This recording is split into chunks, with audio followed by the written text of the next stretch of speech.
প্রিয় দর্শক, আপনাদের সকলকে আমন্ত্রণ জানিয়ে শুরু করছি কালবেলার নিয়মিত স্বাস্থ্য বিষয়ক অনুষ্ঠান বায়োফার্মা প্রেজেন্টস স্বাস্থ্যবেলা। সাথে আছে আমি তৌহিদুল ইসলাম তারিক। প্রিয় দর্শক, আমাদের দেশে প্রতি 3 জন নারীর একজন এবং প্রতি 5 জন পুরুষের একজন ভুগছেন হাড় ক্ষয় কিংবা হাড়ের ব্যথা বা গিড়া ব্যথায়।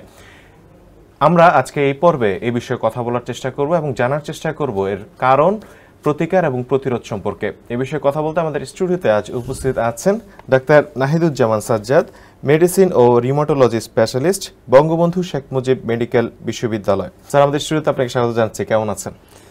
আচ্ছা, আলহামদুলিল্লাহ ভালো। কালবেলাকে অনেক ধন্যবাদ আমাকে স্টুডিওতে আমন্ত্রণ জানানোর জন্য। স্যার, আমাদের অনুষ্ঠান শুরুর পূর্বে আপনার সংক্ষিপ্ত একটি জীবন বৃত্তান্ত আমরা দেখে আসবো। ডাক্তার নাহিদুজ্জামান সাজ্জাদ 1975 সালে যশোর জেলায় জন্মগ্রহণ করেন। তিনি 2000 সালে ময়মনসিংহ মেডিকেল কলেজ থেকে MBBS সম্পন্ন করেন। এরপর 2012 সালে বাংলাদেশ কলেজ অব সার্জনস থেকে মেডিসিনের উপর উচ্চতর ডিগ্রি FCPS ও 2016 সালে রিউমাটোলজির উপর বঙ্গবন্ধু শেখ মুজিব মেডিকেল বিশ্ববিদ্যালয় থেকে MD সম্পন্ন করেন। বর্তমানে তিনি বঙ্গবন্ধু শেখ মুজিব মেডিকেল বিশ্ববিদ্যালয়ে মেডিসিন ও রিউমাটোলজি বিশেষজ্ঞ হিসেবে কর্মরত আছেন। স্যার, আমাদের আলোচনার বিষয় আজকে যে গিড়ার ব্যথায় করণীয়, আমাদের এই বিষয়ে আসলে অনেক ধরনের ভুল ধারণা রয়েছে জনমনে, এবং অনেকেই অনেক ধরনের কনফিউশনে এবং দ্বিধায় থাকেন যে এটা আসলে কি কারণে হচ্ছে। আমরা এই বিষয়ে একটু কথা বলার চেষ্টা করব। শুরুতে যদি একটু আমাদের বলতেন যে গিড়া ব্যথা কি কারণে হয় আসলে। ধন্যবাদ। আসলে গিড়া ব্যথা বলতে আমরা বলি যে অস্থিসন্ধি, বাংলায় যেটি বলে, আসলে দুইটি হাড়ের যে সংযোগস্থল, এবং একজন মানুষের শরীরে কিন্তু অনেক গিরা আছে। কখনো কখনো বলা হয় প্রায় 360টা গিরা আছে মানুষের শরীরে। তো এই গিরাগুলোর যখন বিভিন্ন কারণে কোনো প্রদাহ হয়, অনেক সময় ইনফেকশন হয়, অনেক সময় দেখা যায় যে ওভার ইউজ, একটু এক্সট্রা ইউজ করা হচ্ছে, একটা এক্সট্রা প্রেশার পড়ছে, আনএক্সিস্টম ইউজ হচ্ছে। তো এই ধরনের নানাবিধ কারণে আসলে গিরা ব্যথা হয়। যখন এই অস্থিসন্ধি আক্রান্ত হয় আসলে বিভিন্ন কারণে, তখন সেটাকে আমরা গিরা ব্যথা বলি। আচ্ছা, এটা কি কোনো রোগ? গিরা ব্যথা কখনো কখনো খুব মারাত্মক রোগ, আবার কখনো কখনো তেমন কোনো রোগও না। যদি আমি বলি যে একজন মানুষ হয়তো কোনো একটি কারণে একটু বেশি কাজ করলো, কোনো একটি অ্যাক্সিডেন্টালি কখনো কখনো ওই গিরার উপর এক্সট্রা প্রেশার পড়লো, তখন যদি ব্যথা হয় তাহলে বুঝতে হবে যে ছোটোখাটো আঘাতজনিত, ছোটোখাটো ওভার ইউজজনিত যে ব্যথাগুলো, এগুলো আসলে কোনো রোগ না। এগুলো ফর দ্য টাইম বিং এটা ঠিক হয়ে যাবে। কিন্তু যদি দেখা যায়, আমরা বলি যে যে রোগগুলো মারাত্মক রোগ সেটি হচ্ছে বা দীর্ঘমেয়াদী, এর ভিতরে আছে যেমন গিরায় যদি কখনো ইনফেকশন হয়, সেপটিক আর্থ্রাইটিস আমরা বলি, ইনফেকশন, জীবাণু যখন গিরার ভিতরে ঢুকে গিয়ে পুঁজ হয়ে যায়, সেটি একটি মারাত্মক রোগ। আবার যদি কখনো কখনো আমরা বলি অটো ইমিউন অনেকগুলো ডিজিজ আছে, যেটি দেখা যায় যে নিজের রোগ প্রতিরোধ ক্ষমতা কখনো কখনো নিজের বিরুদ্ধে কাজ করে। যেমন হচ্ছে আমরা রিউমাটয়েড আর্থ্রাইটিস বলি, স্পন্ডাইল আর্থ্রাইটিস থেকে শুরু করে SLE বা লুপাস থেকে শুরু করে অনেকগুলো রোগ আছে, যে রোগগুলোতে দেখা যায় যে গিরা আক্রমণ করে, এবং সেখানে আসলে মূলত ব্যথাটি হয় হচ্ছে প্রদাহজনিত কারণে। সেটিও একটি দীর্ঘমেয়াদী রোগ, এবং যদি চিকিৎসা না করা হয় অনেক সময় গিরা নষ্ট হয়ে যায়। সুতরাং এটি আবার রোগ। অনেক সময় গাউট আমরা বলি, ইউরিক অ্যাসিড জমা হয়ে ভিতরে ডিস্ট্রাকশন করে, অনেক সময় ক্ষত তৈরি করে, এগুলোও কিন্তু রোগ। তো সুতরাং আমাদের বুঝতে হবে যে এই গিরা ব্যথাটা অনেকভাবে আমরা ক্লাসিফাই করি, যে কখনো কখনো এটি আসলে তেমন কোনো রোগ না, গুরুত্ব দেওয়ার অত প্রয়োজন নাই। বাট বেশিরভাগ ক্ষেত্রে যদি দেখা যায় দীর্ঘমেয়াদী হচ্ছে, তাহলে সেক্ষেত্রে অবশ্যই এটি রোগ হিসেবে ধরে নিয়ে আমাদের সেটা নির্ণয় করতে হবে এবং চিকিৎসা করতে হবে। বেশ কিছু সমস্যার কথা আপনি উল্লেখ করেছেন। সেক্ষেত্রে আসলে যারা গিরা ব্যথা অনেকদিন যাবৎ ভুগছেন, যে বিষয়টা আমরা অনেক সময় আসলে শুনে থাকি যে বাতের ব্যথা কিংবা আর্থ্রাইটিস, মেডিকেল টার্মে যে বিষয়টা বলা হয়, আর্থ্রাইটিসের সাথে আসলে গিরা ব্যথা কোনো পার্থক্য আছে কিনা, বা আর্থ্রাইটিস আমরা কখন বলবো এই ব্যথাটা? আর্থ্রাইটিস আমরা বলি, মানে ইংরেজি টার্ম যেটা আর্থ্রাইটিস যখনই বলবো সেখানে কোনো ধরনের প্রদাহ বা ইনফেকশন আছে। যদি আমাদের এই ওভার ইউজ জনিত ব্যথা হয়, সেটিতে ইউজুয়ালি আর্থ্রাইটিস না। আবার যদি দেখা যায় যে অটোইমিউন যে ডিজিজগুলো আমি বললাম, এই যে গিরার ভিতরে একটা প্রদাহ তৈরি হয়, এবং সেই প্রদাহ তৈরি হয়ে দেখা যাচ্ছে গিরার ভিতরের যে স্ট্রাকচারগুলো আছে, আমরা বলি সাইনোভিয়াম, মানে আমার গিরাকে কাভার করে রাখে, সেখানে একটা প্রদাহ তৈরি হওয়ার মাধ্যমে ওখানকার অনেক সময় পানি জমে যায়, ফুলে যায়, এক্সটার্নালি অনেক সময় লাল হয়ে যায় এবং যিনি আক্রান্ত হন উনি খুব ব্যথা অনুভব করেন এবং দেখা যায় যে ওই গিরাটি নাড়াতে পারছেন না। তো তখন আমরা সেটাকে আর্থ্রাইটিস বলবো। স্পেসিফিক লক্ষণ আছে কিনা যে তখন আমরা বলবো যে ইনি আর্থ্রাইটিসে আক্রান্ত? আর্থ্রাইটিসে আক্রান্ত প্রথমত হচ্ছে আর্থ্রাইটিসটা ইউজুয়ালি হচ্ছে দীর্ঘমেয়াদী। আমরা বলি যে 6 সপ্তাহ বা তার বেশি, দ্যাট ইজ 1.5 মাসের বেশি যখন একটা গিরা ব্যথা সাস্টেইন করে থেকে যায় তখন হচ্ছে আমরা সেটাকে দীর্ঘমেয়াদী আর্থ্রাইটিস হিসেবে আমরা সেটা মনে করি। তো আর্থ্রাইটিস যখন দীর্ঘমেয়াদী হবে তখন অবশ্যই আমাদের সেটা নজরে নিয়ে আসতে হবে এবং সেটার কারণ নির্ণয় করতে হবে। আচ্ছা, সেক্ষেত্রে আরেকটা বিষয়, আপনি ইউরিক অ্যাসিডের কারণে ব্যথার কথা বলছেন বা ওভার ইউজের কারণে ব্যথার কথা বলেছেন গিরায়, কিংবা আর্থ্রাইটিসের কারণেও গিরার ব্যথাগুলো হয়ে থাকে, কিন্তু একজন চিকিৎসক হিসেবে আপনাদের কাছে যে রোগীরা আসে তারা মূলত কোন সমস্যাটা বেশি নিয়ে আসে, কোন কারণে তাদের গিরা ব্যথাটা বেশি হচ্ছে? এমনি ব্যথা যখন আমরা বলি যে গিরা ব্যথা ক্ষেত্রেও আমাদের একটু বাড়তি আরেকটা সতর্কতা আছে যে কখনো কখনো গিরা ব্যথার আর্থ্রাইটিস না হয়েও ব্যথা হতে পারে। তার মানে হচ্ছে গিরার ভিতরে দুইটা সন্ধিস্থলের পাশে আরও কিছু স্ট্রাকচার আছে, যেমন আমরা বলি লিগামেন্ট। এই লিগামেন্টে ব্যথা হয়েও অনেক সময় মানুষ মনে করতে পারে তার আর্থ্রাইটিস হয়েছে, আসলে সেটা আর্থ্রাইটিস না, এটা হচ্ছে ওই লিগামেন্টের কোনো প্রবলেম। অনেক সময় ওখানে লিগামেন্টের আমাদের গিরার পাশে বার্সা থাকে, মানে কিছু কুশন মতো একটা স্যাক থাকে, সেই জায়গাটাতে কোনো সমস্যা হলেও সেটাও অনেক সময় গিরা ব্যথা হিসেবে মানুষ মনে করে।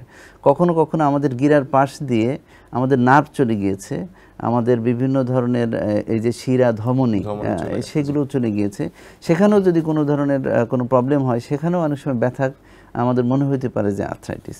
তো সুতরাং আমরা ফোকাস করি মানুষ আসবে হচ্ছে ব্যথা বলবে, বাট আমাদের ডায়াগনোসিস করতে হবে যে আসলে এটা আসলে আর্থ্রাইটিস নাকি পেরিআর্টিকুলার স্ট্রাকচার, যেটা পাশাপাশি কোনো সমস্যা আছে বা স্ট্রাকচারগুলো আছে সেখানকার কোনো সমস্যার জন্য হচ্ছে। সুতরাং আমরা সবসময় ফোকাস করি যে আর্থ্রাইটিস অবশ্যই ডায়াগনোসিস করতে হবে এবং একজন বিশেষজ্ঞ চিকিৎসকের মাধ্যমে সেই ডায়াগনোসিসটা হলে ভালো, নাহলে সেখানে বিভ্রান্তি দেখা যায়। আমি অনুষ্ঠানের শুরুতে একটি পরিসংখ্যান বলছিলাম যে আমাদের দেশে প্রতি 3 জন নারীর একজন এবং প্রতি 5 জন পুরুষের একজন আসলে হাড় ক্ষয় রোগে ভুগছেন।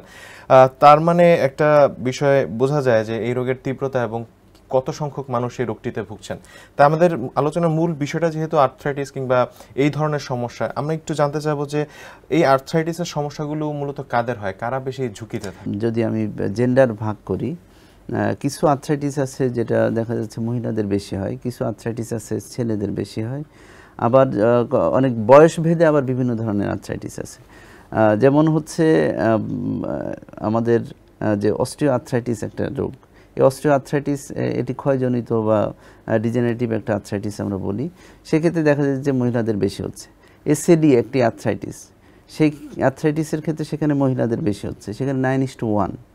আবার স্পন্ডাইলো আর্থ্রাইটিস একটা বিশেষ ধরনের আর্থ্রাইটিস আছে, সেই আর্থ্রাইটিসের ক্ষেত্রে আবার ছেলেদের বেশি হচ্ছে।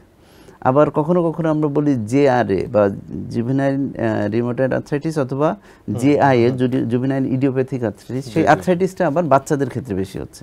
তো সুতরাং এটা বয়স ভেদে বা জেন্ডার ভেদে বিভিন্ন ধরনের পার্থক্য হতে পারে। আচ্ছা, এই আর্থ্রাইটিসকে আসলে আমরা বাত জ্বর কিংবা বাত রোগ কখন বলবো আসলে? এটি খুব গুরুত্বপূর্ণ একটি প্রশ্ন, কারণ আমাদের সমাজে বাত জ্বর শব্দটি আসলে খুব পপুলার এবং সবাই জানে। তো যার কারণে যে কোনো ধরনের ব্যথা হলে, আর্থ্রাইটিস হলে মানুষ মনে করে যে বাত জ্বর হয়েছে। আসলে বাত জ্বর এবং বাত রোগ এটি কিন্তু ভিন্ন একটি জিনিস।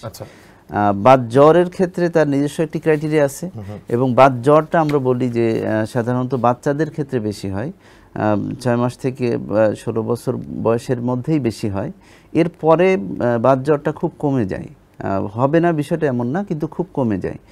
এবং বাত জ্বরের যে আর্থ্রাইটিসটা হয়, এই আর্থ্রাইটিসটা কিন্তু আমি যে কথাটি বললাম যে 6 সপ্তাহের বেশি থাকলে বাত রোগ, এই বাত জ্বরের আর্থ্রাইটিসটা আসলে 6 সপ্তাহের বেশি থাকে না, 6 সপ্তাহের মধ্যেই দেখা যায় যে তার আর্থ্রাইটিসটা ঠিক হয়ে যায়।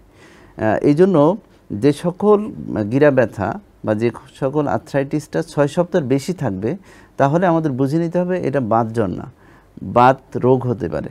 আর একটা বয়স একটা ফ্যাক্টর, যদি এই অল্প বয়সের ভিতরে হয় এবং এই রোগটা হওয়ার ক্ষেত্রে অনেক সময় দেখা যায় যে আগে গলা ব্যথা থাকে, তারপরে অনেক সময় দেখা যায় যে হার্টেও প্রবলেম থাকে, এই ধরনের আরও কিছু উপসর্গ আছে, যে উপসর্গগুলো দিয়ে আমরা পার্থক্য করি যে এটা আসলে বাত জ্বর কিনা। তো সুতরাং আমি প্রথমে বলবো যে এটা বাত জ্বর এবং বাত রোগ এক না, আমাদের অবশ্যই সেটা পার্থক্য করতে হবে। খুব সুন্দর বলছিলেন স্যার। একটু যদি বলতেন যে আমাদের দেশে বিশেষ করে যারা 50 ঊর্ধ্ব বয়স্ক যারা আছেন তারা আসলে এই ধরনের সমস্যাগুলোতে বেশি ভুগে থাকেন, তাদের ক্ষেত্রে একটু বলবেন যে তারা আসলে কোন ধরনের আর্থ্রাইটিস বা গিরা ব্যথায় তারা ভুগছেন আসলে? 50 ঊর্ধ্ব যদি হয় সেই বয়সের ক্ষেত্রে আমাদের একটা গুরুত্বপূর্ণ রোগ যেমন অস্টিও আর্থ্রাইটিস, মহিলাদের ক্ষেত্রে সেটা বেশি হয়, অস্টিও আর্থ্রাইটিসের হারটা বেশি। এর পাশাপাশি রিউমাটয়েড আর্থ্রাইটিস একটি রোগ আছে, সেই আর্থ্রাইটিসটাও দেখা যায় যে একটু বয়স্কদের বেশি হয়, বাট অল্প বয়সেও সেটি হতে পারে। আর এর পাশাপাশি স্পন্ডাইলো আর্থ্রাইটিসের একটা গ্রুপ আছে যারা অনেক সময় আমরা বলি লেট অনসেট, অনেক ক্ষেত্রে দেখা যায় 50 ঊর্ধ্ব মানুষের ক্ষেত্রেও কিন্তু বেশি হতে পারে। তো সুতরাং 50 ঊর্ধ্ব মানুষের ক্ষেত্রে যদি সংখ্যা যদি বলেন সবচাইতে বেশি হচ্ছে অস্টিও আর্থ্রাইটিস 50 ঊর্ধ্বের পরের যে বয়সগুলোতে, সেখানে অস্টিও আর্থ্রাইটিসের হারটা বেশি। এর পাশাপাশি এই ধরনের বাকি যেগুলো বললাম সেই আর্থ্রাইটিসগুলো হতে পারে। সেক্ষেত্রে আরেকটা বিষয় যদি একটু আমাদের বলেন যে আমরা তো আমাদের দৈনন্দিন জীবন অনেক কাজ করছি, অনেকে অনেক ধরনের পেশায় নিয়োজিত, সেক্ষেত্রে আর্থ্রাইটিসে আপনি যে প্রকারগুলো অস্টিও আর্থ্রাইটিস এবং রিউমাটয়েড আর্থ্রাইটিসের কথা বললেন, এই আর্থ্রাইটিসগুলোতে আক্রান্ত হওয়ার ক্ষেত্রে কারা বেশি ঝুঁকিতে থাকতে পারেন? অস্টিও আর্থ্রাইটিস যদি বলি, অস্টিও আর্থ্রাইটিসের ক্ষেত্রে যেহেতু বললাম যে আসলে এক্ষেত্রে মহিলাদের একটা ঝুঁকি আছে। এর পাশাপাশি যারা ওবেজ, একটু যারা ওজন বেশি, তাদের দেখা যায় যে একটা আর্থ্রাইটিস হওয়ার ঝুঁকি থাকে। এর পাশাপাশি কখনো কখনো দেখা যায় যে যদি কোনো ইনজুরি হয় সেই ক্ষেত্রেও তাদের ক্ষেত্রে অস্টিও আর্থ্রাইটিসের ঝুঁকিটা বেড়ে যায়। তো সুতরাং এই অস্টিও আর্থ্রাইটিস এই ধরনের হয়। আর রিউমাটয়েড আর্থ্রাইটিস বা আদার যে আর্থ্রাইটিসগুলো সেগুলো অনেকগুলো জেনেটিক ফ্যাক্টর কাজ করে, জিনগত কিছু পরিবর্তন শরীরের ভিতরে যখন থাকে। এর পাশাপাশি যখন আমরা বলি এনভায়রনমেন্টাল আর কিছু ফ্যাক্টর, বিভিন্ন ধরনের ইনফেকশন বা অন্য কিছু যখন যুক্ত হয়ে যায়, তখন দেখা যায় যে ওই রোগের প্রাদুর্ভাবটা শুরু হয়ে যায়। রিউমাটয়েড আর্থ্রাইটিস বা স্পন্ডাইলো আর্থ্রাইটিস যে আর্থ্রাইটিসগুলো আছে, এটা বলে অটোইমিউন ডিজিজ আমরা বলি, এই রোগগুলো তখন বেশি হয়। আমাদের দেশের মানুষের আসলে রিউমাটোলজি সম্পর্কে আসলে তাদের ধারণাটা আসলে খুবই কম। তারা যখন এই ধরনের সমস্যাগুলোতে ভোগেন তারা আসলে কোন বিশেষজ্ঞের কাছে যাবেন? আমরা জানি যে চিকিৎসা বিজ্ঞান কিন্তু আসলে থেমে নাই, চিকিৎসা বিজ্ঞান খুব দ্রুত এগিয়ে যাচ্ছে, যার কারণে একটা সময় সাব স্পেশালিটি ওরকম ছিল না, বাট এখন কিন্তু বিভিন্ন অনেকগুলো ভাগ হয়ে গিয়েছে। এটার একটা বাড়তি সুবিধা হচ্ছে যে আসলে এই রিলেটেড রিসার্চ, এই রিলেটেড মানুষকে উপকার দেওয়ার যাবতীয় উপকরণ সব কিছু নতুনভাবে আসছে এবং খুব দ্রুত আসছে। তো রিউমাটোলজি একটি নতুন সাবজেক্ট এবং এই সাবজেক্টটা মূলত হচ্ছে আর্থ্রাইটিস রিলেটেড যে ইস্যুগুলো, বাত রোগ রিলেটেড যে ইস্যুগুলো, এই ইস্যুগুলো আসলে বেশি ডিল করে। আসলে এটি ওয়ার্ল্ড ওয়াইড, এটি শুধু বাংলাদেশে না, বিশ্বব্যাপী আসলে রিউমাটোলজি একটি নতুন সাবজেক্ট। বাট এটা কিন্তু নতুন বলতে এখনকার নতুন না, এটারও বয়স প্রায় 15 বছর 20 বছর হয়ে গিয়েছে। বাট আমাদের দেশে এই রিউমাটোলজি ডিপার্টমেন্টটা শুরু হয়েছে মূলত 2012 সালে বিএসএমতে, বঙ্গবন্ধু শেখ মুজিব মেডিকেল বিশ্ববিদ্যালয়ে এটা শুরু হয়েছে। বাট রিউমাটোলজি উইং হিসেবে তার আরও প্রায় 4-5 বছর আগে থেকেই সেটা চলমান ছিল। তো সুতরাং এই সাবজেক্টটি মানুষের কাছে নতুন, বাট এটার অ্যাক্টিভিটিস শুরু হয়েছে অনেক আগে। এবং এই রিউমাটোলজিস্টরা মূলত বাত রোগ রিলেটেড যেই বিষয়গুলো আছে সেইগুলো নিয়েই মূলত ডিল করে। তার মানে একজন রোগী যদি এই ধরনের লক্ষণগুলো, যে লক্ষণগুলো আপনি উল্লেখ করেছেন, এই ধরনের সমস্যায় যদি ভুগে থাকেন, একজন রিউমাটোলজিস্টের সাথে দেখা করলেই হয়তো তিনি সঠিক চিকিৎসাটা পাবেন। আচ্ছা, যেহেতু আমরা চিকিৎসা নিয়ে কথা বলছি, আমি একটু জানার চেষ্টা করব যে আমাদের দেশের মানুষের মাঝে কিছু প্র্যাকটিস আছে যে তারা যে কোনো ব্যথানাশক ওষুধ কোনো ধরনের প্রেসক্রিপশন ছাড়াই গ্রহণ করছে। এটা আসলে ক্ষতিকর দিক আছে কিনা কোনো ধরনের? এটি খুবই গুরুত্বপূর্ণ একটি প্রশ্ন, কারণ হচ্ছে ব্যথানাশক ওষুধ, যে কোনো ওষুধই হচ্ছে একটি কেমিক্যাল, তার মানে তার অনেক ধরনের সাইড ইফেক্ট থাকতে পারে। বাট ব্যথানাশক ওষুধের কিছু কমন সাইড ইফেক্ট আছে যেগুলো আমাদেরকে নানাভাবে আক্রান্ত করতে পারে। বিশেষ করে যাদের গ্যাস্ট্রিক আলসারের প্রবলেম আছে, ব্যথানাশক ওষুধ কিন্তু খুব আলসারেশন করে সেটি পারফোরেশন পর্যন্ত করতে পারে, সুতরাং সেটি একটি বড় ঝুঁকি। এর পাশাপাশি একজন পেশেন্টের যদি কিডনিতে কোনো প্রবলেম থাকে অথবা কিডনিতে সমস্যা না থাকলেও এই ব্যথানাশক ওষুধ কিন্তু কিডনি আক্রান্ত করতে পারে, অ্যাকিউট রেনাল ফেলিওর করতে পারে, বা যার আগে থেকে একটু প্রবলেম আছে তাকে acute on chronic renal failure আমরা বলি, সেটি সমস্যা করতে পারে। এর পাশাপাশি যাদের লিভারে প্রবলেম আছে, এই লিভার রোগটাকেও কিন্তু বাড়িয়ে দিতে পারে, ইভেন লিভার ইনজুরি করতে পারে এই ব্যথানাশক ওষুধ। বিশেষ করে যাদের হার্টের প্রবলেম আছে, এই হার্টের রোগীদের ক্ষেত্রেও কিন্তু ব্যথানাশক ওষুধ একটা মারাত্মক খারাপ প্রভাব তৈরি করতে পারে। সুতরাং আমাদের তো ব্যথা কমাতেই হবে। আমরা বলবো যে ব্যথানাশক ওষুধ খাওয়ার ক্ষেত্রে অবশ্যই সতর্কতা অবলম্বন করতে হবে। একই সাথে আরেকটি সম্পূরক প্রশ্ন থাকবে, সেটি হচ্ছে যে আমাদের মধ্যে আরেকটি প্র্যাকটিস আছে যে বিশেষ করে মুরব্বীদেরকে অনেকে পরামর্শ দেয়, হয়তো তিনি বিশেষজ্ঞ না, কিন্তু হয়তো গিটে ব্যথা হচ্ছে, বলছেন যে আপনি তো বয়স্ক হচ্ছেন, আপনি একটি করে ক্যালসিয়ামের ট্যাবলেট খান। হ্যাঁ, কিংবা আবার অনেক সময় ব্যথার ক্ষেত্রে স্টেরয়েড ওষুধেরও প্রয়োগ আমরা দেখতে পাচ্ছি। এই দুই ধরনের ওষুধ বা আমরা এদের যৌক্তিকতাটা কি আসলে নেওয়ার কোনো যৌক্তিকতা আছে? এটি খুবই গুরুত্বপূর্ণ প্রশ্ন। আমি বলবো আমাদের সমাজে অনেক সময় ব্যথা, গিরা ব্যথা বা যে কোনো জায়গায় ব্যথা হলেই এই ক্যালসিয়াম খায়। তো ক্যালসিয়াম যদি ডেফিসিট থাকে, কারো যদি কম থাকে, সেক্ষেত্রে ক্যালসিয়াম খাওয়াটা ভালো। কিন্তু ক্যালসিয়াম কোনো ব্যথানাশক ওষুধও না, বাতের চিকিৎসায় কোনো ওষুধও না। সুতরাং যে কোনো ব্যথার ক্ষেত্রে ক্যালসিয়াম না খাওয়াটাই আমি পরামর্শ দিব। আর ক্যালসিয়াম যদি বেশি হয়ে যায় সেটাও কিন্তু তার কিছু মারাত্মক ইফেক্ট আছে, যেমন অনেক সময় কিডনিতে পাথর হয়ে যায়, তারপরে অনেক সময় আমাদের গ্যাস্ট্রিক আলসার করতে পারে, আরও অনেক ধরনের ঝুঁকি আছে। তো সুতরাং ক্যালসিয়াম কমও যেমন খারাপ, বেশিও খারাপ। সুতরাং আননেসেসারি ক্যালসিয়াম খাওয়াটা ঠিক না। এবং এই বাতরোগ বা জয়েন্ট পেনের চিকিৎসায় আসলে ক্যালসিয়াম কোনো ওষুধ না। আর আপনাকে দ্বিতীয় প্রশ্নের যেটি আমি আনসার দিব সেটি হচ্ছে যে স্টেরয়েড জাতীয় ওষুধ। স্টেরয়েড জাতীয় ওষুধ অনেক সময় কটন, ডেফ্লাকর্ড, এই ধরনের কিছু পপুলার ওষুধ আছে। এই ওষুধগুলো দেখা যায় খুব দ্রুত ব্যথা কমিয়ে দেয়, কিন্তু এই ওষুধগুলোর সাইড ইফেক্ট আবার মারাত্মক। এই জন্য অনেক সময় দেখা যায় যে দোকানে গিয়ে এই ওষুধগুলো কিনছেন, খাচ্ছেন, এই খেতে খেতে যেটা হয়, হয়তো ওনার ব্যথা কমে যাচ্ছে, but in the long run দীর্ঘমেয়াদী ইফেক্টের ভিতরে দেখা যাচ্ছে ওনার হাড়গুলো নরম হয়ে যাচ্ছে। অল্প একটু আঘাতে হাড় ভেঙে যাওয়ার একটা ঝুঁকি থাকে। এই পেশেন্টগুলোর যার ডায়াবেটিস নাই তার ডায়াবেটিস হয়ে যাচ্ছে, তার প্রেশার নাই তার প্রেশার হয়ে যাচ্ছে, এর পাশাপাশি শরীরটা ফুলে যাচ্ছে, চামড়াগুলো ফেটে যাচ্ছে। তো তারপরে দেখা যাচ্ছে বিভিন্ন ধরনের ইনফেকশনের ঝুঁকিগুলো বেড়ে যাচ্ছে, নিউমোনিয়া হওয়ার ঝুঁকি বেড়ে যাচ্ছে, প্রস্রাবে ইনফেকশনের ঝুঁকি বেড়ে যাচ্ছে, স্কিনে নানা ধরনের ইনফেকশনের ঝুঁকিগুলো বেড়ে যাচ্ছে। সুতরাং স্টেরয়েড আমাদের গুরুত্বপূর্ণ একটি ওষুধ, প্রয়োজনে আমরা ইউজ করব, বাট এটার ব্যবহার শর্ট টাইম আমরা ইউজ করি ইউজুয়ালি, এবং বিভিন্ন রোগের ক্ষেত্রে বিভিন্ন ডোজ প্যাটার্ন আছে। সুতরাং একজন বিশেষজ্ঞই সেটা ঠিক করতে পারে যে কাকে কী পরিমাণ দিতে হবে, কতদিনের জন্য দিতে হবে। সুতরাং দোকান থেকে আমরা নেসেসারি ওষুধগুলো খেতে আমরা না করব, কারণ এটি ভবিষ্যতে আপনার বড় ধরনের ঝুঁকি তৈরি করবে। আচ্ছা, সেক্ষেত্রে আর্থ্রাইটিসের যে কোনো ধরনের রোগের ক্ষেত্রে আপনাদের চিকিৎসা প্রক্রিয়া কি হয়ে থাকে? আর্থ্রাইটিসের আমরা বলি যে আসলে আর্থ্রাইটিস রিলেটেড বা রিউমাটোলজিক্যাল যে ডিজিজগুলো আছে সেই ডিজিজের সংখ্যা আসলে অনেক, প্রায় 600 রকমের রোগ আছে। অনেকে মনে করে গিরা ব্যথা মানে সব এক রোগ, আসলে এটা খুবই ভুল ধারণা।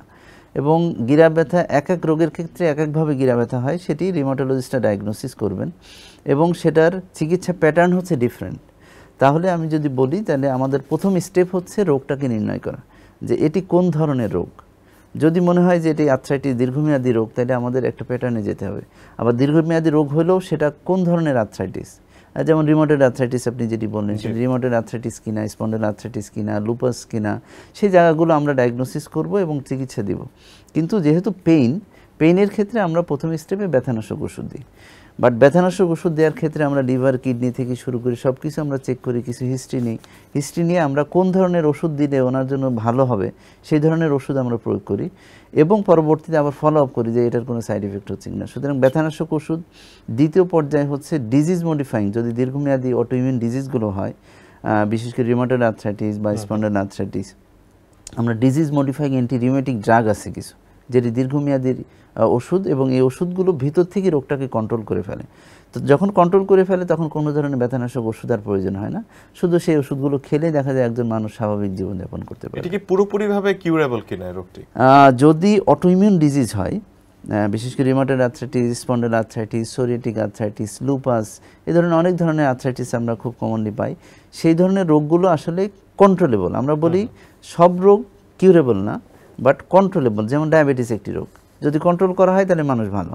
একই সাথে রিউমাটয়েড আর্থ্রাইটিস, স্পন্ডাইল আর্থ্রাইটিস যদি ঠিকভাবে কন্ট্রোল করা হয়, শুরুতে যদি রোগটা ধরা পড়ে, তাহলে একজন মানুষ স্বাভাবিক জীবনযাপন করতে পারে, তার কোনো প্রবলেমই থাকবে না।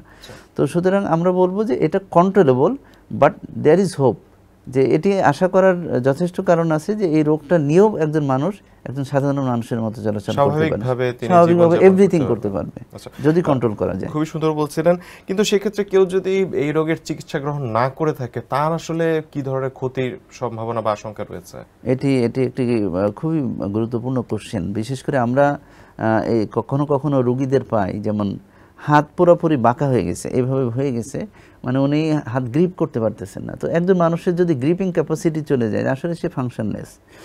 এই বাতের রোগী সঠিক চিকিৎসা না করার কারণে দেখা যায় গিরা নষ্ট হয়ে তার গিরাটা যখন কাজ করে না তখন সে ক্রিপুল হয়ে যায়। বাতের কিছু কিছু বাত আছে যে বাতটা আমাদের মেরুদণ্ড আক্রমণ করে, এবং মেরুদণ্ড আক্রমণ করার পরে আমরা বলি ব্যাম্বোয়িং হয়ে যায়, বাঁশের মতো সে স্ট্রেট হয়ে যায়, এবং স্ট্রেট হওয়ার পরে সে ঘাড় ঘোরাইতে পারে না এদিক ওদিক, সে সামনে পিছনে বেন্ড করতে পারে না, বলা যায় যে একবার স্টিফ হয়ে সে চলাচল করে। তো এই ধরনের মানুষ বাত রোগ দেখা যায় যখন গিরা বা মেরুদণ্ডগুলোকে আক্রমণ করে মারাত্মক পর্যায়ে নিয়ে যাবে, সে তখন বেড বাউন্ড হয়ে যায়, সে তখন তার জব থেকে সে বিচ্ছিন্ন হয়ে যায়, তার ফ্যামিলি লাইফ থেকে সে বিচ্ছিন্ন হয়ে যায়, একবার পঙ্গু একটা বরণ করে। তার মানে সে সোসাইটির জন্য একটা বার্ডেন হয়ে যায়, কমিউনিটির জন্য একটা বার্ডেন হয়ে যায়, দেশের জন্য একটা বার্ডেন হয়ে যায়। সুতরাং এটি প্রিভেন্টেবল একটা কন্ডিশন। আপনার এই খারাপ অবস্থায় না যাওয়ার ক্ষেত্রে প্রচুর ওষুধ আছে, বাংলাদেশে বিশ্বের আধুনিক সকল ওষুধ আছে। তো সুতরাং এটি আমরা বলবো যে শুরুতে চিকিৎসা করলে আপনার এই ধরনের কন্ডিশন হওয়ার ঝুঁকি কম, না করলে কিন্তু এই ধরনের ঝুঁকি হয়ে একজন মানুষ কিন্তু আর্লি লাইফে একটা বেড রিডেন হয়ে যেতে পারে। সেক্ষেত্রে চিকিৎসার ক্ষেত্রে আপনি মেডিসিনের কথা বললেন যে মেডিকেশন দেওয়া হয়, সেক্ষেত্রে কি তাদের কোনো ধরনের এক্সারসাইজ কিংবা একই সাথে রিহ্যাবের জন্য কোনো ধরনের চিকিৎসা দেওয়া হয়? ডেফিনেটলি এই যে বাতের ক্ষেত্রে আমরা বলি যে যত ব্যায়াম করবেন তত ভালো। মানে বাত চিকিৎসায় ব্যায়াম হচ্ছে একটা থেরাপিউটিক রোল আছে, লাইক মেডিসিনের যেমন রোল আছে, ব্যায়ামেরও তত গুরুত্ব আছে। আবার যখন একজন মানুষ কোনো একটা গিরা স্টিফ হয়ে যায় অথবা ডিফর্মড হয়ে যায়, তখন হচ্ছে সেক্ষেত্রে ফিজিওথেরাপি থেকে শুরু করে অনেক থেরাপিউটিক এইডস অ্যাপ্লায়েন্স অনেক কিছুই প্রয়োজন হয়। তো সুতরাং সাইড বাই সাইড ওষুধের পাশাপাশি ব্যায়াম এবং ফিজিওথেরাপি অনেকগুলো রোল আছে বাতের ক্ষেত্রে, বাত চিকিৎসার ক্ষেত্রে। সেক্ষেত্রে একজন রোগী তিনি যখন একজন বিশেষজ্ঞের দ্বারস্থ হবেন, তখন সেই বিশেষজ্ঞের পরামর্শ মেনে চলাটাই তার জন্য সবচাইতে কল্যাণকর। স্যার অসংখ্য ধন্যবাদ। আমরা আসলে অনুষ্ঠানের শেষ পর্যায়ে চলে এসেছি। যাওয়ার আগে আরেকটু জানতে চাবো, যেহেতু আমরা প্রতিকার সম্পর্কে জানতে চেয়েছি, চিকিৎসা সম্পর্কে জানতে চেয়েছি, কিন্তু আমরা জানি যে আসলে প্রতিকারের চেয়ে প্রতিরোধই উত্তম। আমরা একটু প্রতিরোধ সম্পর্কে আপনার কাছ থেকে জানতে চাবো যে এই রোগটি থেকে বাঁচতে আসলে একজন মানুষ, স্বাভাবিক মানুষ যারা আছেন, তারা আসলে কি ধরনের পদক্ষেপ নিতে পারে? কিছু বিষয় হচ্ছে যেটা আমরা বললাম যে ওভার ইউজ বা ইনজুরি জনিত যে ব্যথাগুলো হয় সেগুলো তো প্রতিরোধ করা সম্ভব। আর বিশেষ করে যাদের জেনেটিক ফ্যাক্টরগুলো আছেন, বিশেষ করে রিউমাটয়েড আর্থ্রাইটিস বা এই অটোইমিউন ডিজিজগুলো, সেটার ক্ষেত্রে সরাসরি প্রতিরোধ করার আসলে ওই ধরনের কোনো পথ নাই, কারণ এগুলো জেনেটিক ব্যাপার। যার ভিতরে ওই জিনটা থাকবে, সাথে যদি আদার এনভায়রনমেন্টাল ফ্যাক্টরগুলো যুক্ত হয়, তখন ওই রোগটা প্রকাশ পাবে। সুতরাং যদি রোগটা প্রকাশ পেয়েই যায়, যদি আর্লি একবার শুরুতেই যদি আপনি রোগটাকে ধরে ফেলতে পারেন, তাহলে দেখা যাবে যে ওই রোগটা আপনার তেমন কোনো ক্ষতি করতে পারবে না, এবং অল্প চিকিৎসায়, কম চিকিৎসায় ওই রোগটা আপনি কন্ট্রোলে রাখতে পারবেন। তো সেই জন্য আমাদের পরামর্শ হচ্ছে যখন অটোইমিউন কন্ডিশনগুলো বা দীর্ঘমেয়াদী বাত রোগগুলো, আর্থ্রাইটিসগুলো, এটার ক্ষেত্রে আপনার শুরুতে রিউমাটোলজিস্টের কাছে যাবেন। রিউমাটোলজিস্ট রোগটাকে ধরে আপনার সঠিকভাবে চিকিৎসা করলে দেখা যাবে যে ইন দ্য লং রান আপনি এই রোগটা নিয়েও আপনি স্বাভাবিক জীবনযাপন করতে পারবেন। এবং বিশেষ করে যারা আসলে বংশগতভাবে এই রোগটি বহন করছেন, তারা আসলে তাদের বাবা মা বা যেই রোগটিতে ভুগেছিলেন তাকে দেখেই কিন্তু তারা সচেতন হতে পারেন, সেক্ষেত্রে সচেতন হতে পারেন এবং শুরুতে রোগটা ধরার ব্যাপারে সচেতন হতে পারেন। শুরুতে ধরতে পারলে আশা করা যায় এই রোগটা তাকে কোনো ক্ষতি করতে পারবে না। সেক্ষেত্রে আরেকটি বিষয়ে আমি তাদের জন্য জিজ্ঞেস করব যে যারা তাদের এই গিরা থেকে শুরু করে যারা খুব শারীরিক পরিশ্রমটা বেশি করে থাকেন, আসলে ওভার ইউজ হয়ে থাকে তারাও হয়তো একটা আশঙ্কায় থাকে যে কোন একটা পর্যায়ে বয়স বেশি হলে হয়তো তিনি এই ধরনের রোগে আক্রান্ত হতে পারেন। সেক্ষেত্রে রিকভারির কোনো ওয়ে আছে কিনা পরিশ্রমের পর? যারা পরিশ্রম করেন, ওভার ইউজ করেন, তাদেরকে আমরা বলবো যে একটা বিভিন্ন পোশ্চার মেনটেন করা, একটা স্পেসিফিক, মনে করেন যে দীর্ঘক্ষণ যারা বসে কাজ করেন তাদের একটা আর্গোনমিক একটা ফ্যাক্টর আছে, তাদের বসার একটা লেভেল আছে, যে স্ট্রেট হয়ে বসা, একটা আই লেভেলটা মেনটেন করা, এই ধরনের অনেকগুলো আর্গোনমিক ফ্যাক্টর আছে, সেই ফ্যাক্টরগুলো তারা যেন মেনটেন করেন। তারপরে আমরা বলবো যে যারা হয়তো কোনো কিছু উঠাচ্ছেন, ঝুঁকি উঠানোর ক্ষেত্রেও সেটা বাড়তি সতর্কতা। উনি হয়তো 10 কেজি উঠাইতে থাকেন, হয়তো ওটাতে অভ্যস্ত, উনি হঠাৎ করে 30 কেজি উঠাইতে গেছেন, তো এটা অ্যাভয়েড করতে হবে। সেক্ষেত্রে উনি হেল্প নিতে পারেন। তো আবার দেখা যাচ্ছে যে উনি হয়তো 1 ঘন্টা কাজ করতে অভ্যস্ত, উনি হঠাৎ করে 5 ঘন্টা কাজ করে ফেলছেন, তো সেই জায়গাগুলো ওনাকে অ্যাভয়েড করতে হবে, অথবা মাঝখানে স্পেস দিতে হবে, রেস্ট দিতে হবে।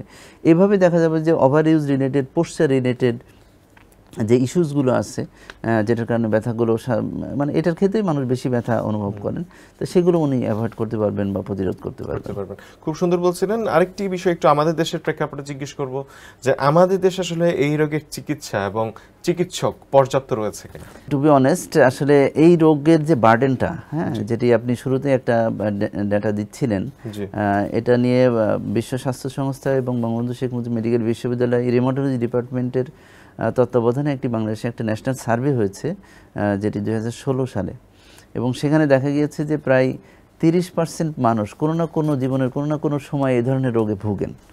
তো 30%, তার মানে ডিজিজ বার্ডেন কিন্তু বাংলাদেশে কিন্তু huge, not only in Bangladesh, এটা বিশ্বের বিভিন্ন দেশেও কিন্তু কাছাকাছি, হিসাবটা কাছাকাছি। সুতরাং সেই হিসেবে বাংলাদেশে আসলে এই রিউমাটোলজিস্টের সংখ্যা কিন্তু একেবারেই কম। সোফার বাংলাদেশে প্রায় অ্যারাউন্ড 80 রিউমাটোলজিস্ট আছে, এবং সব মেডিকেলেও রিউমাটোলজি ডিপার্টমেন্ট নাই। তো যার কারণে দেখা যাচ্ছে যে বাতরোগজনিত যে রোগীগুলো, তারা সঠিক চিকিৎসা পান না, কারণ দূরে এসে বঙ্গবন্ধু শেখ মুজিব মেডিকেল বিশ্ববিদ্যালয়ে সেই দূর থেকে আসা, এটা মেনটেন করা, ফলো আপ ঠিকভাবে করা, এটা খুব কঠিন হয়ে যায়। তো আসলে বাংলাদেশে এটা সংখ্যা কম, বাড়ছে, হোপফুলি সামনে এটা ক্রাইসিসটা চলে যাবে। যারা বৃদ্ধ বয়সে আর্থ্রাইটিস, যে কোনো ধরনের আর্থ্রাইটিসে আক্রান্ত হচ্ছেন, তাদের ক্ষেত্রে তো একটা বিষয় আছে যে তারা তো চিকিৎসা নিয়ে তাদের স্বাভাবিক জীবনযাপন তারা করছেন, কিন্তু যারা অল্প বয়সে বেসিক কোনো ধরনের গিড়া ব্যথায় ভুগছেন বা আর্থ্রাইটিসে ভুগছেন, সেই আর্থ্রাইটিস কি পুরোপুরি প্রতিকার সম্ভব কি? কিছু কিছু আর্থ্রাইটিস আছে যেটা পুরোপুরি ঠিক হয়ে যায়, যেমন সেপটিক আর্থ্রাইটিসের ইনফেকশন জনিত, এটা পুরোপুরি ভালো হয়ে যাবে। অনেক সময় আমরা বলি যে টিউবারকুলার আর্থ্রাইটিস, এটাও টিবি রোগ দিয়ে একটা আর্থ্রাইটিস হয়, এটা পুরোপুরি ভালো হয়ে যাবে। আবার কিছু কিছু ইনফেকশন জনিত আর্থ্রাইটিস আছে, যেমন রিঅ্যাক্টিভ আর্থ্রাইটিস, এটাও পুরোপুরি ভালো হয়ে যাবে। তারপরে অনেক সময় দেখা যায় গাউট একটি আর্থ্রাইটিস, এটা কখনো কখনো জীবনে একবারই হবে, আর নাও হতে পারে। তো অনেকগুলো ইস্যুজ আছে যেখানে আসলে এটা দীর্ঘমেয়াদী না হওয়ার সম্ভাবনা বেশি। তো আমাদের ওই জন্য বলি যে আমরা রোগ নির্ণয়টা হচ্ছে সবচেয়ে ভাইটাল, যত তাড়াতাড়ি এবং কোন ধরনের রোগ, সেটির উপর নির্ভর করবে আমাদের ট্রিটমেন্ট প্যাটার্নটা। যে রোগগুলো দেখা যাবে যে ঠিক হয়ে যাবে, সেই রোগগুলো নিয়ে আমরা অতটা মাথা ব্যথা করবো না, আমরা বলবো যে একটা সার্টেন পিরিয়ড পর্যন্ত আপনি ফলো আপ করেন, তারপরে আর দরকার নাই।